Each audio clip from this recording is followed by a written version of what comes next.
things that you should do, you should cry. Ako, nagsalito sa aking misis, when I went here, hindi ako magibig. But then I can't do it.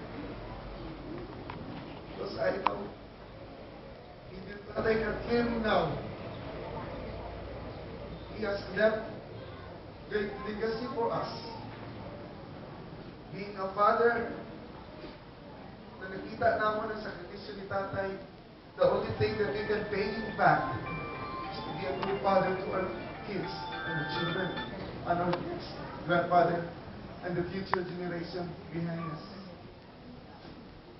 So sa tanan nga nagtabang kay Tatay during these days, nga nagasakit siya, even for this week that we have, katong nagasakripisyo na magluto, na magstay with us, we owe you so much.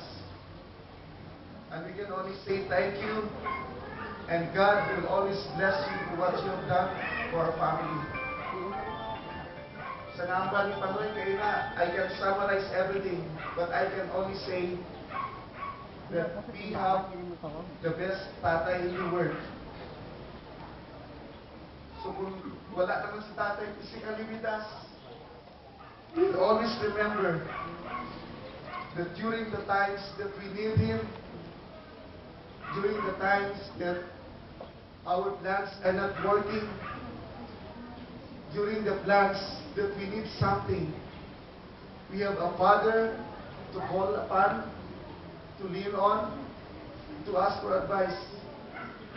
Today, I did not only lost a great father, but I lost a friend. I lost a farm.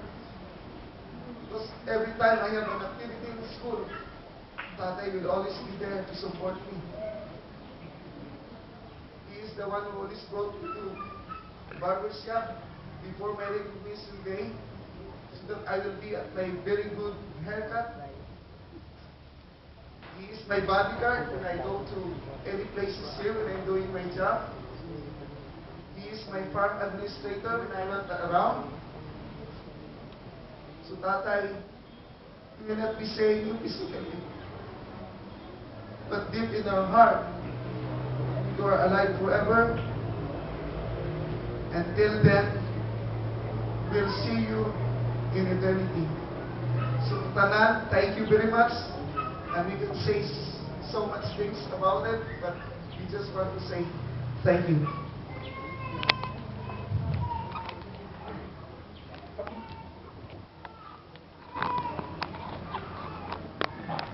Amo ako ang agot